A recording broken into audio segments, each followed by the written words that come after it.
them aside. We provide some safeguard. At least those cases which are heinous in nature, which will lead to a imprisonment of 5 years or more, like rape, dacoity, murder, kidnapping. At least take up those cases.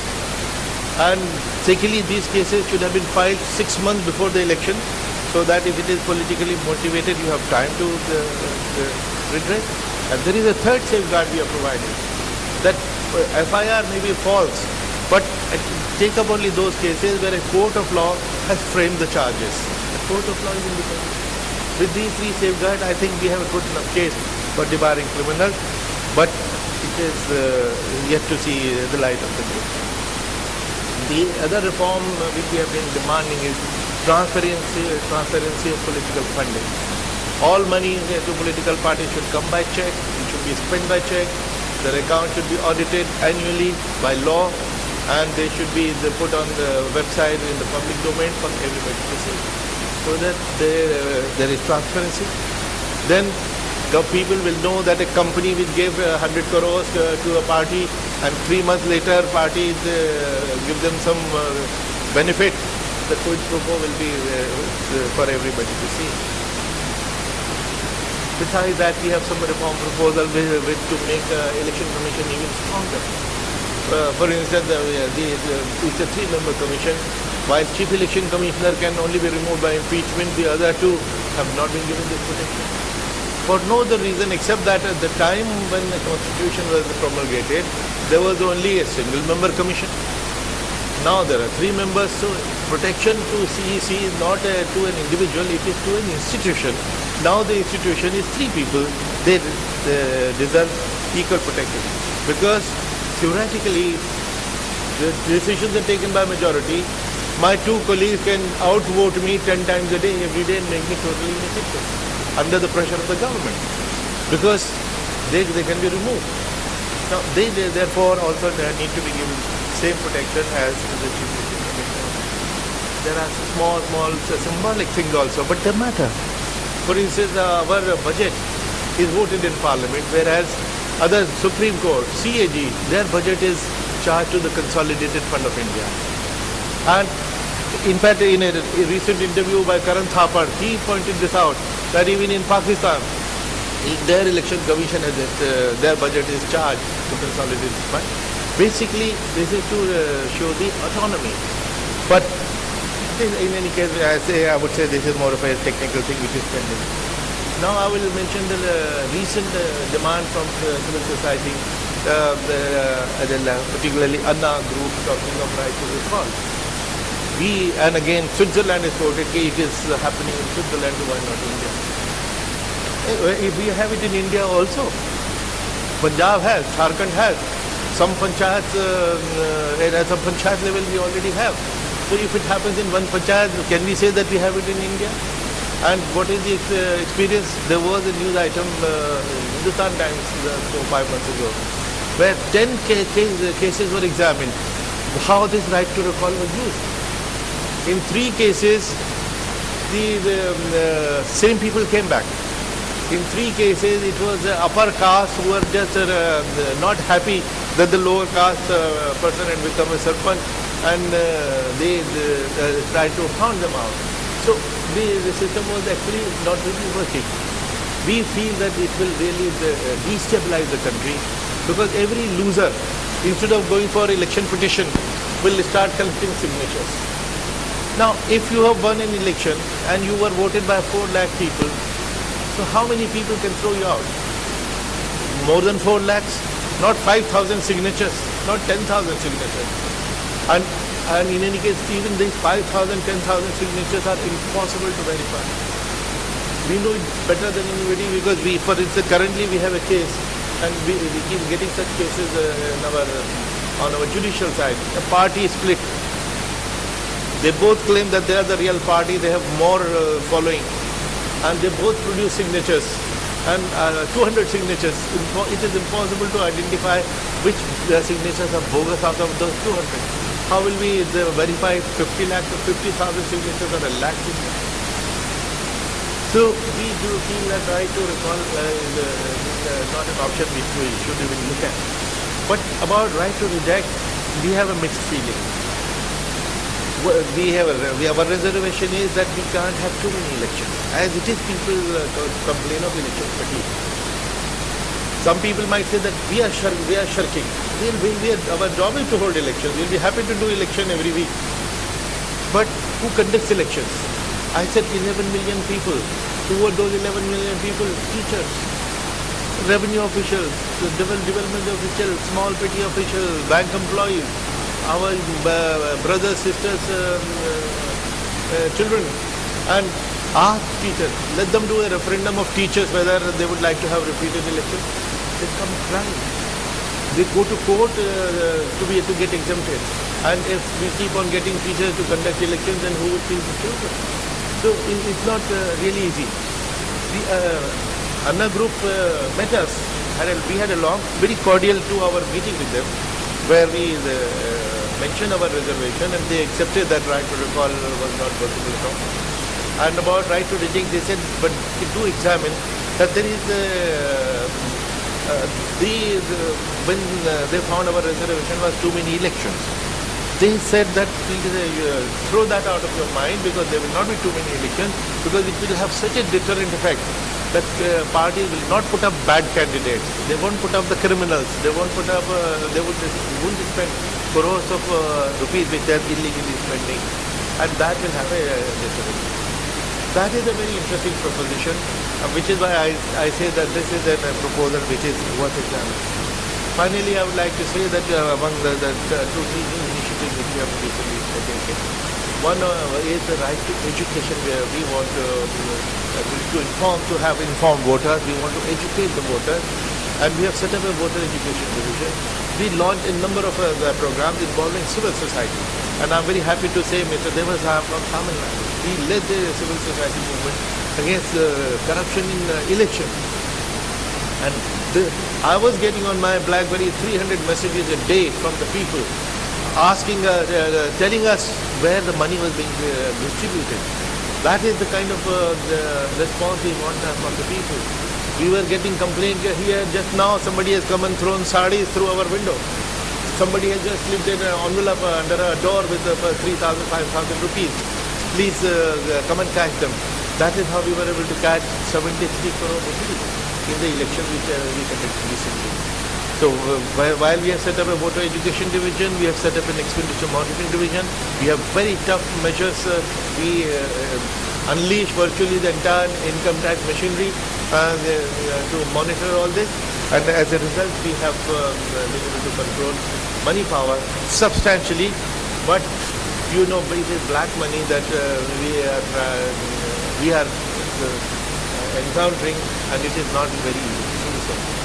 You may have heard people proposing that state funding is the answer. For us, it's a very dangerous proposition, and there will be a scam in the future, because it is not the white money, 16 lakh which Vidhan Sabha candidates spend, or 40 lakh which Lok Sabha candidates spend. It is the 5-10 crore black money which we are trying to check. What will happen is the state funding, the entire funding which you get from the state, that you will save, and envelope from 3,000 it will become fatter, it will become 4,000 rupees or 5,000 rupees. Who will guarantee that there will be no black money? And my last point, how even being in the government and the bureaucracy, we can come up with very huge program just at the drop of a hat. We, for instance, introduced a National Voters' Day.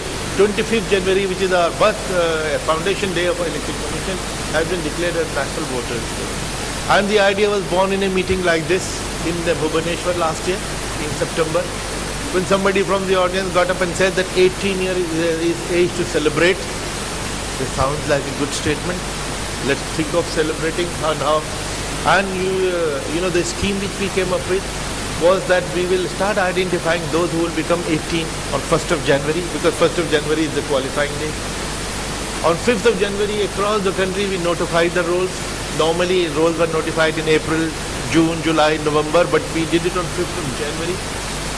And on 25th of January, in 8 lakh simultaneous functions, 8 lakh functions simultaneously in the country. These young voters, the new voters were given their voter identity card, and 17 million people, 1 crore 17 lakh people got their voter card each in just 48 months. The biggest political empowerment program in the world, executed so simply.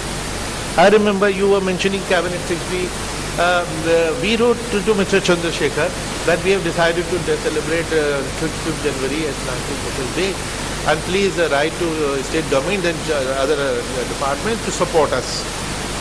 We didn't realize at that time that National Day can only be declared by the government, but we had declared using our autonomy.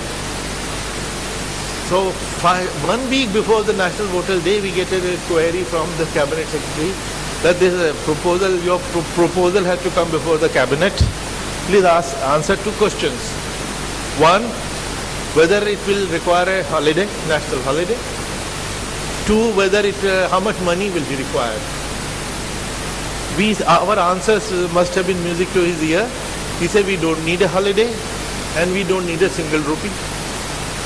Then what was the magic? 8 lakh simultaneous functions in the country and not a rupee required. Simple. Electoral roll is our responsibility. Instead of doing it haphazardly, sporadically, we were doing it in a systematic planned manner. We will use all that money. This is what we did. And it will be interesting to find out whether any cabinet proposal has been cleared ever in the past on the basis of a 1-paragraph DO letter written and without a cabinet note. But the government responded. His idea was well-meaning, the proposal was practical, but if it had come from a private sector person, probably it would have received a lot of media attention. But घर की मुर्गी दाल बराबर, bureaucracy से तो कोई credit की ज़रूरत ही नहीं है. So, but that is the kind of thing.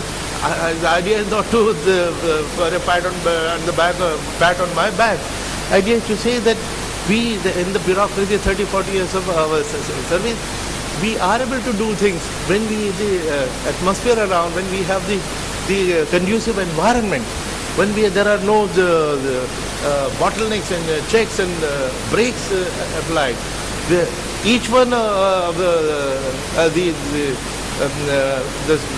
directly through the competition, the civil servants who come, each one is brighter than the other. The current lot is brighter than our generation. They are up to date, but only thing is we do not value them properly. If we encourage them, we give them a chance, we give them proper time. I myself have been kicked out of my job prematurely 3-4 times. Whereas there are private sector guys who have been given 20-year tenure. I don't want to name them because it doesn't sound very good.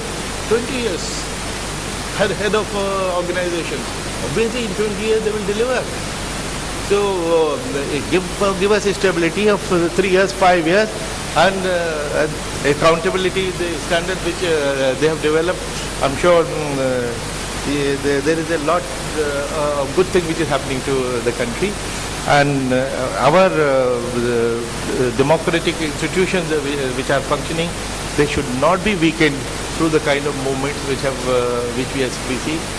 Tahrir Square has become every day the dialogue in our country. It is very easy to call people to the street. It is very difficult to roll them back. That is something which we should remember. If we don't want anarchy, we need to strengthen our democratic institutions, and the ball is in the government's court. If the government doesn't take action, it is only then that other forces become very vocal and loud.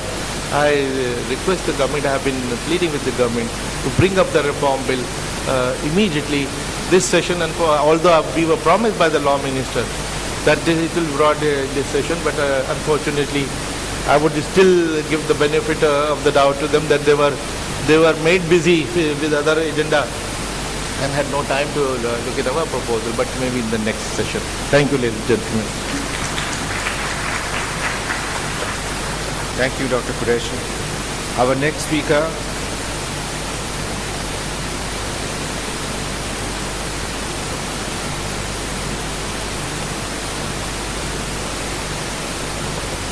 we have a question answer after the next.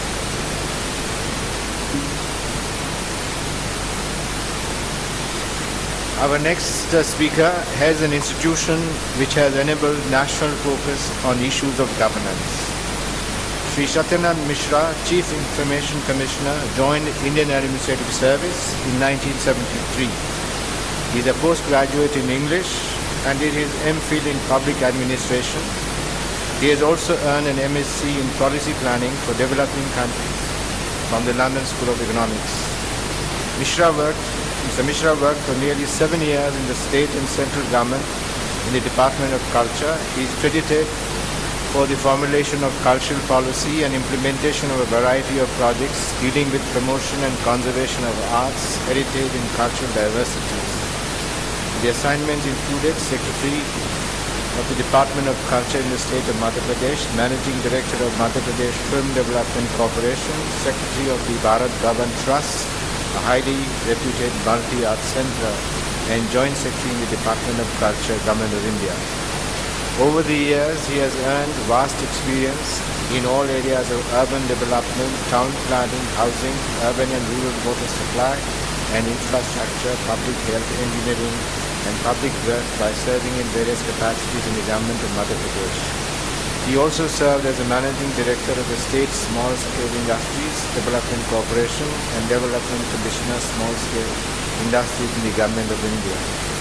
His responsibilities in the Ministry of Personnel, Government of India included formulating the human resource development policy for the government employees and also recruitment, training and other welfare measures for them. Initiatives undertaken by the department during his tenure included promotion of greater transparency and accountability among government employees in delivery of services. Mr. Mishra, please.